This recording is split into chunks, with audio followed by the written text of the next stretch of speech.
Memasuki bab 3, struktur dan fungsi jaringan hewan. Bagian pertama itu ada jenis jaringan pada hewan vertebrata. Jaringan hewan vertebrata dan manusia dapat diamati dengan mikroskop cahaya maupun mikroskop elektron. Jaringan tubuh hewan vertebrata dibedakan menjadi 4 jaringan dasar.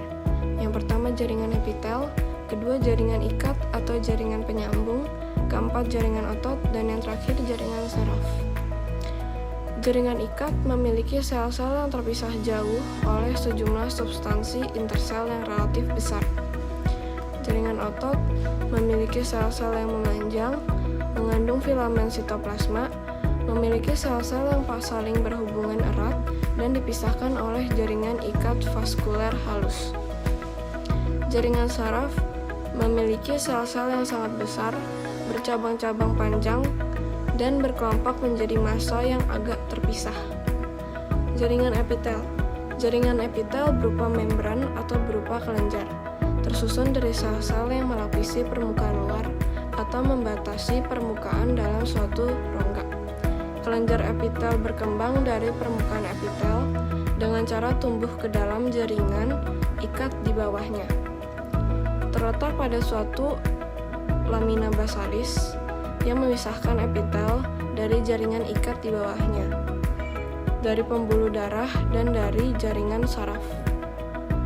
Ciri-cirinya itu terdiri atas sel-sel yang bersisi, bersudut banyak atau poligonal, dan terkadang bentuknya tidak teratur. Sel-sel tersusun rapat tanpa atau sedikit substansi interseluler. Sel epitel memiliki daya regenerasi yang tinggi untuk menggantikan sel-sel epitel yang telah rusak. Beberapa jenis jaringan epitel memiliki tonjolan yang disebut mikrofili, tidak mengandung pembuluh darah dan pembuluh limfa. Fungsinya itu untuk melindungi jaringan di bawahnya dari dehidrasi atau pengaruh agen kimiawi maupun biologi. Transport zat-zat antar jaringan atau rongga yang dipisahkan, absorpsi, sekresi, ekskresi atau membuang sisa-sisa metabolisme air, CO2, dan garam-garam tertentu. Eksteroreseptor atau menerima stimulus dari lingkungan, membantu respirasi misalnya pada hewan yang hidup di air. Jaringan epitel pipi. Ada beberapa hal yang perlu kita pelajari tentang jaringan epitel pipi. Yang pertama tentang bentuk jaringan epitel pipi. Jaringan epitel pipi berbentuk sangat tipis, bahkan tingginya lebih kecil daripada lebarnya. Jika dilihat dari samping, inti jaringan epitel pipi terlihat melebar. Inti selnya sendiri memiliki bentuk seperti cakram. Nah, epitel pipi ini dapat dibedakan menjadi dua. Yang pertama, epitel pipi selapis. Epitel pipi selapis tersusun atas satu lapis sel pipi. Semua sel yang menyusun sel epitel pipi selapis terletak di atas membran basal dan mencapai permukaan. Jika dilihat dari atas, jaringan ini terlihat seperti lantai ubin dengan batas tepi yang tidak teratur. Nah, jaringan epitel pipi selapis ini juga memiliki beberapa fungsi. Fungsinya seperti melewatkan zat-zat yang berfungsi bagi organ melalui difusi dan osmosis. Yang lainnya adalah menyaring dan mengeluarkan zat yang tidak bermanfaat bagi tubuh melalui filtrasi dan ekskresi. Contoh-contoh jaringan epitel selapis antara lain endotelium, yaitu jaringan epitel pipi yang melapisi organ dalam tubuh. Yang kedua, mesotelium, yaitu jaringan epitel pipi selapis yang membatasi rongga-rongga dalam tubuh. Yang selanjutnya, kapsul Bowman yang terletak di nefron di dalam ginjal makhluk hidup. Yang selanjutnya, lengkung Henle yang juga terletak di dalam nefron di dalam ginjal makhluk hidup. Nah, endotelium dan mesotelium tadi berasal dari mesoderm. Endotelium melapisi pembuluh darah dan pembuluh limfa dalam tubuh makhluk hidup, sedangkan mesotelium melapisi rongga serosa tubuh. Contoh mesotelium seperti pleura, yaitu selaput pembungkus paru-paru. Perikardium yaitu selaput pembungkus jantung. Peritoneum yaitu selaput perut. Nah, jenis kedua dari epitel pipi adalah epitel pipi berlapis banyak. Epitel pipi berlapis banyak merupakan membran yang tebal karena terdiri atas banyak lapis sel-sel yang berbentuk pipi. Tetapi pada sel yang lebih dalam terdapat juga sel-sel yang berbentuk kuboid dan silindris. Jaringan ini memiliki fungsi sebagai pelindung dari pengaruh fisik, pengaruh kimiawi, dan pengaruh biologi karena membrannya yang tebal dan berlapis-lapis. Nah, di bagian permukaan tubuh kadang terjadi gesekan, tekanan, dan dehidrasi, sehingga memicu terjadinya keratinisasi yang membentuk lapisan zat tanduk yang memiliki permukaan yang kering sehingga tahan terhadap bakteri dan bersifat kedap air. Contohnya pada kulit makhluk hidup. Ada juga bagian yang tidak memiliki lapisan tanduk dan bersifat lembab atau juga basah. Bagian ini antara lain vagina, rongga mulut, esofagus, dan anus. Selain itu, ada bagian yang dapat membentuk tonjolan-tonjolan yang disebut juga papila. Papila ini berbentuk seperti jari dan berasal dari jaringan ikat di bawahnya. Contohnya pada vagina, esofagus, dan kulit. Jenis jaringan epitel yang kedua adalah jaringan epitel kubus atau kuboid. Sesuai dengan namanya, jaringan epitel kubus tersusun dari sel-sel berbentuk seperti kubus. Jika dilihat dari permukaannya, sel-selnya berbentuk heksagonal atau poligonal. Namun jika dilihat dari samping, sel-selnya tampak seperti kotak atau segi empat pendek, dengan intinya berbentuk bulat dan berada di tengah. Berdasarkan susunannya, epitel kubus dibagi menjadi dua macam. Yang pertama ada epitel kubus lapis, yang kedua ada epitel kubus berlapis banyak. Epitel kubus lapis tersusun dari satu sel berbentuk kubus. Epitel kubus lapis berfungsi sebagai pelindung, sekretori atau mengeluarkan zat, dan absorpsi atau penyerapan zat. Epitel jenis ini banyak ditemukan pada kelenjar, baik pada bagian sekretori maupun pada saluran keluarnya. Contohnya yang pertama itu ada pada ginjal, pada bagian nefron, tubulus contractus proximal, tubulus contractus distal.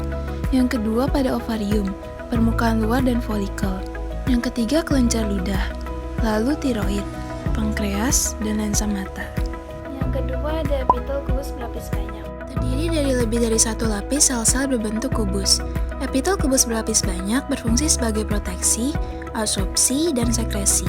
Sel-sel bagian permukaan epitel kubus berlapis banyak berukuran lebih kecil daripada sel-sel yang terletak pada lapisan basal. Contoh epitel kubus berlapis banyak ada pada saluran kelenjar keringat yang terdiri atas dua lapisan sel kubus. Oke, selanjutnya saya akan membahas tentang jaringan epitel silindris. Oke, jadi pertama itu pengertian dari jaringan epitel silindris. Jadi jaringan epitel silindris adalah jaringan yang tersusun dari sel-sel berbentuk heksagonal yang memanjang. Lalu jaringan epitel silindris ini memiliki tampang dengan inti berderet pada ketinggian yang sama dan terletak lebih dekat dengan permukaan basal daripada permukaan apikal. Lalu jaringan epitel silindris ini memiliki banyak macam.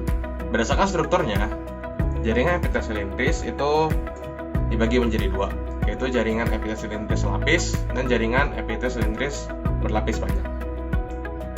Nah, kita akan membahas jaringan epitel silindris selapis terlebih dahulu. Nah, jadi jaringan epitel silindris selapis itu apa? Jaringan epitel silindris selapis adalah jaringan epitel silindris yang tersusun atas satu lapis sel berbentuk silindris.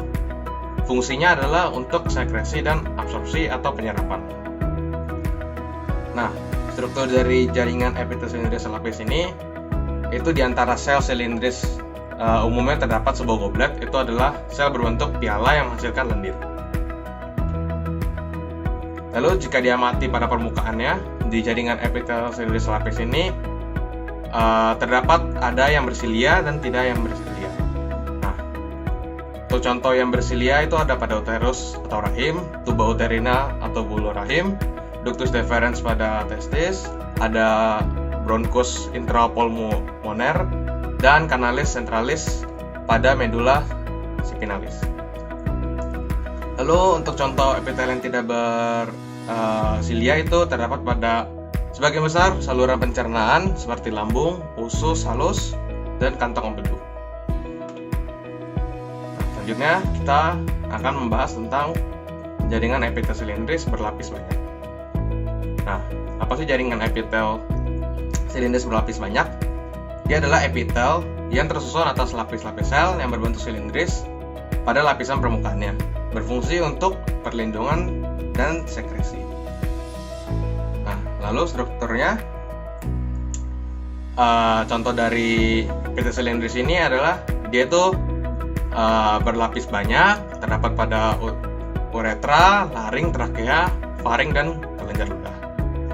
Lalu sel-sel pada lapisan-lapisannya bersifat basal, relatif lebih pendek dan berbentuk polihedral dan tidak teratur.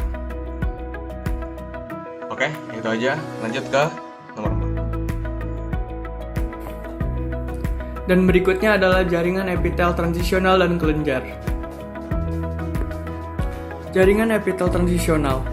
Jaringan epitel adalah salah satu jaringan yang menutupi permukaan tubuh dan menyusun bagian luar organ. Epitel transisional terdiri dari beberapa lapisan sel yang tersusun atas komponen berbentuk kubus dan pipih. Jaringan ini berfungsi untuk mengembang dan meregangkan organ kemih saat penampungan urin. Epitel ini terletak pada kandung kemih, uretra, dan ureter. Jaringan epitel memiliki fungsi yang sangat penting dalam tubuh. Secara umum, jaringan epitel berperan sebagai pelindung jaringan di bawahnya dan sekresi sehingga mampu menjaga dan memperlancar fungsi kerja organ kita. Epitel transisional terdapat pada bagian-bagian yang mengalami tekanan dari dalam dengan kapasitas yang bervariasi. Oleh karena itu, bentuknya bergantung pada derajat peregangan. Lapisan basal terdiri atas sel kubus hingga silindris. Lapisan tengah terdiri atas sel-sel kubus polihedral. Dan lapisan permukaan dalam terdiri atas sel-sel yang bentuknya bervariasi dari kubus hingga pipih, bergantung pada peregangan. Bagian yang tidak diregangkan umumnya berbentuk cembung. Contohnya terdapat pada lapisan sistem urinaria. Jaringan epitel kelenjar. Apa itu kelenjar? Kelenjar adalah jaringan menyerupai kantung yang terbuat dari sel-sel sekresi. Kelenjar terletak di lokasi-lokasi tubuh yang aman, namun menonjol.